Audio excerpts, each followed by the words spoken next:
Hello friend, good evening. Welcome to my channel home science by Kanaujia ma'am. Channel में आपका स्वागत है। अगर आप मेरे चैनल पे नए आए हैं तो चैनल को सब्सक्राइब, लाइक एंड शेयर करना ना भूलें वीडियो को।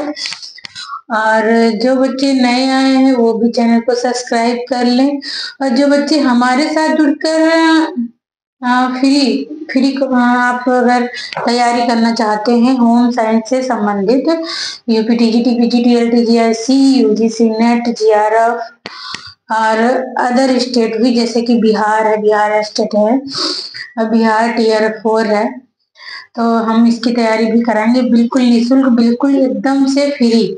थ्योरी सेशन हम 1 नवंबर से लाने वाले हैं, इसलिए आप इसका लाभ उठाने के लिए ज्यादा से ज्यादा हमारे इस चैनल से जुड़ जाएं, चैनल को सब्सक्राइब करें। और ये हम पेपर हल कर रहे हैं यूपी पीजीटी का प्रीवियस पेपर है। प्रीवियस माने पिछले ईयर के पेपर है। पिछले ईयर से पेपर से लगभग हमारा क्वेश्चन जो है 70% बनता है, 30% क्वेश्चन जो है न्यू आता है।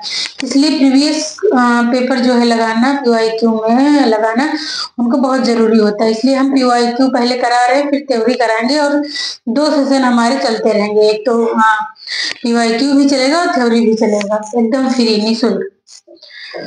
तो क्वेश्चन नंबर 1 से हम 2021 का पेपर है होम साइंस का। क्वेश्चन नंबर 1 से 71 तक, मतलब कि 70 क्वेश्चन नंबर तक क्वेश्चनों का इसके अगले सेशन में हम डिस्कशन कर चुके हैं। इस सेशन में हम 72 क्वेश्चन नंबर डिस्कशन करेंगे। तो क्वेश्चन नंबर 72 कह रहा है, निम्नलिखित में से कौन सी वस्तु बनाने की विधि प्रत्यक्ष रूप में तंतु द्वारा वस्त्र बनाने की प्रक्रिया से संबंधित है। क्वेश्चन हमारा ये कह रहा है कि इनमें से कौन सी विधि है जो तंतु से, ना कि उसे बीना जाता है, ना ऐठा जाता है ना उस पर ट्विस्टिंग दी जाती है, ना ऐठन दी जाती है, और उसको डायरेक्टली वस्त्र को बना दिया जाता है। तो ऐसी कौन सी प्रत्यक्ष माने बिल्कुल उसमें कोई धागे वाली प्रक्रिया या बाटिंग नहीं देनी, मतलब बटाई कुछ नहीं किया जाता है, डायरेक्टली धागे से बनाया जाता है। तो हम उसको क्या कहते हैं, ब्रेड विधि। बी कह रहा है नमदा, सी कह रहा है बुनाई और डी कह रहा है नीटिंग। तो हम ये हमारा आंसर जाएगा नमदा। क्वेश्चन आंसर हमारा जाएगा बी नमदा। नमदा जो है, जैसे कि ज्यादातर ऊन और सूती रेशों का प्रयोग किया जाता है और इसमें निम्न क्वालिटी का रेशा होता है और निम्न क्वालिटी की वस्तुएं बनाई जाती हैं। जैसे कि हमारे जो कम्मर है, जो बाटे वाटे जाते हैं ना ठंडक में, वो सब इसी शीट नुमा जमा के और मतलब एक सामान्य दाब देकर उन्हें जमाया जाता है और वो बन के तैयार हो जाते हैं। उनपे कोई बुनाई प्रक्रिया नहीं की जाती, तो हम उसे नमदा कहते हैं। क्वेश्चन नंबर 73 कह रहा है, लाल रक्त कणिकाओं का व्यास लगभग डॉट डॉट होता है। लाल रक्त कणिकाओं का व्यास लगभग कितना होता है? क्वेश्चन हमारा कह रहा है, ए कह रहा है 2 सेमी, बी कह रहा है 7 माइक्रोमीटर, सी कह रहा है 15 माइक्रोमीटर, डी कह रहा है 1 सेमी। तो हमारा आंसर जाएगा 7 सेमी। जो बच्चे नए जुड़ते रहेंगे वो चैनल को सब्सक्राइब और लाइक करते रहे। आते हैं आप लोग, लाइक नहीं करते चैनल को, करते रहिए भाई। देखिए कितनी मेहनत कर रहे हैं, बीमार है तब भी आप लोगों को पढ़ा रहे हैं। हम सोचते हैं आप लोगों का लॉस ना हो। नेत्र की सबसे बाहरी परत है, तो क्वेश्चन हमारा ये कह रहा है, नेत्र की सबसे बाहरी परत कौन सी है? तो ये कह रहा है कोराइडर मध्यपटल, बी कह रहा है स्क्लेरा जिसको हम श्वेत पटल कहते हैं, और डी कह रहा है रेटिना जिसको हम दृष्टि पटल कहते हैं, है ना। और डी कह रहा है, सॉरी सी कह रहा है, डी कह रहा है इनमें से कोई नहीं, और सी हमारा है रेटिना दृष्टि पटल। कोराइडल जो हम जिसको हम मध्य पटल कहते हैं, श्वेत पटल जो है हमारा स्क्लेरा है। तो हमारा आंसर जाएगा श्वेत पटल। जो हमारा श्वेत पटल है, जो हमारा दिखता है, ये जो बीच में होता है, ये हमारा ऊपरी भाग होता है ना। और समझिए रेटिना जो है पीछे होती है। इसमें तरल 2 प्रकार का जल भी भरा होता है। क्वेश्चन नंबर 75 कह रहा है निम्नलिखित में से कौन सी प्राकृतिक रंग नहीं है। निम्नलिखित में से कौन सा प्राकृतिक रंग नहीं है। तो ए कह रहा है नील, बी कह रहा है मेहंदी, सी कह रहा है मेहंदी, बी कह रहा है हल्दी, सी कह रहा है हल्दी, डी कह रहा है सल्फर। तो नील जो है ये हमें प्राकृतिक रूप से मिलता है, ठीक है। मेहंदी भी हमें प्राकृतिक रूप से मिलती है ना। हल्दी भी हमें प्राकृतिक रूप से ही मिलती है। और डी कह रहा है सल्फर। तो सल्फर हमें प्राकृतिक रूप से, ये कोई प्राकृतिक रंग नहीं है ना सल्फर। तो हमारा आंसर नेगेटिव पूछ रहा है कि प्राकृतिक रंग नहीं है, तो सल्फर जाएगा।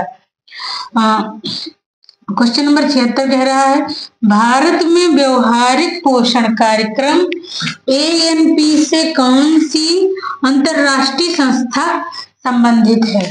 तो इनमें से कौन सी जो संस्था है वो भी अंतरराष्ट्रीय है और ANP से जुड़ी हुई वो संस्था है। तो कौन सी है? केयर है, बी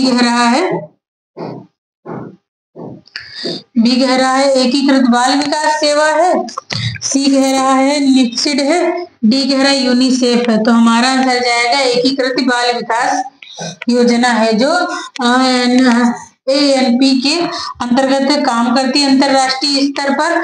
और इसको इंग्लिश में ICDS कहते हैं, इंटीग्रेटेड चाइल्ड डेवलपमेंट, है ना। इसको ICDS कहते हैं, ICDS के नाम से भी जानते हैं। प्लस ये जो एकीकृत बाल विकास योजना है, ये बच्चों के लिए 0 से 6 वर्ष के बच्चों के लिए भोजन उपलब्ध कराती है, स्वास्थ्य के बारे में देखती है, प्लस शिक्षा उपलब्ध कराती है। और धात्री माताएं और गर्भवती माताएं का भी ये ख्याल रखती है या देख रेख करती है, इसके अंतर्गत किया जाता है ना। क्वेश्चन नंबर 77 कह रहा है हृदय आवरण की दोनों परतों के मध्य एक तरल पदार्थ होता है। इस तरल पदार्थ को कहते हैं, जो तरल पदार्थ होता है एंडोकार्डियम लेयर के बाद और पेरिकार्डियम लेयर के बाद जो तरल पदार्थ होता है, तो उसे क्या कहते हैं। तो ए कह रहा कोशिका द्रव कहेंगे, बी कह रहा लसिका द्रव कहेंगे, सी कह रहा एंडोकार्डियो द्रव कहेंगे, डी कह रहा पेरिकार्डियम द्रव कहेंगे। हमारा आंसर जाएगा, हम उसे पेरिकार्डियम द्रव कहेंगे। जहां पे कार्डियो शब्द लगा हो वो समझ लो, हाँ, मतलब कार्डियो मतलब होता है हृदय से संबंध है, उसको हृदय, है ना, हृदय को ही कार्डियो बोलते हैं। इसलिए कहीं भी कोई भी शब्द मिल जाए, अगर ऐसा पूछेगा तो आप समझ जाना कि ये हृदय से संबंधित है। क्वेश्चन नंबर 78 कह रहा प्रसार शिक्षण पद्धति में विशेष महत्व है। तो प्रसार शिक्षण जो भी गांव में नई नई सूचनाएं आती हैं, जो प्रसार शिक्षण करवाते हैं, तो ये कह रहा उसमें किसका सबसे ज्यादा महत्व है। तो ए कह रहा नवनीयता का, बी कह रहा भिन्नता का, और डी कह रहा है निर्भरता का, या इनमें से कोई नहीं। तो निर्भरता तो है महत्वपूर्ण, बट उससे भी ज्यादा कौन सी है कि सरकार चाहती है कि हमारा जो किसान भाई हैं वो अपने ऊपर निर्भर हो जाए, है ना, अपना काम करे, अपना बिजनेस करे, अपना खेती करे, है ना, और ज्यादा से ज्यादा अर्निंग करे।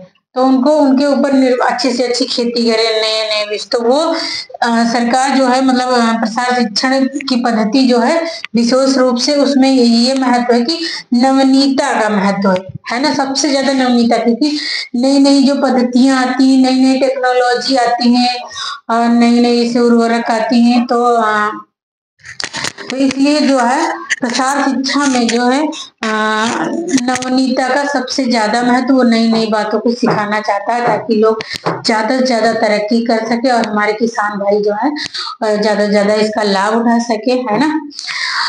आई होप कि ये क्वेश्चन पेपर आपको समझ में आया होगा। अगर कोई क्वेश्चन ना समझ में आया तो आप कमेंट करके हमें जरूर बताएं, हम उसका आंसर भी देंगे।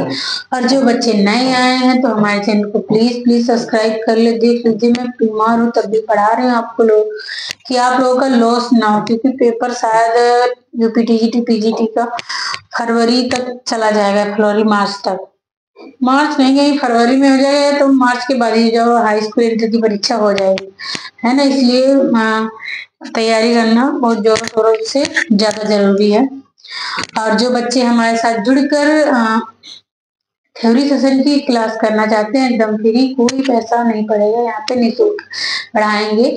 1 नवंबर से हम लेकर आ रहे हैं थ्योरी सेशन, अभी तो PYQ करा रहे हैं, है ना। जय हिंद।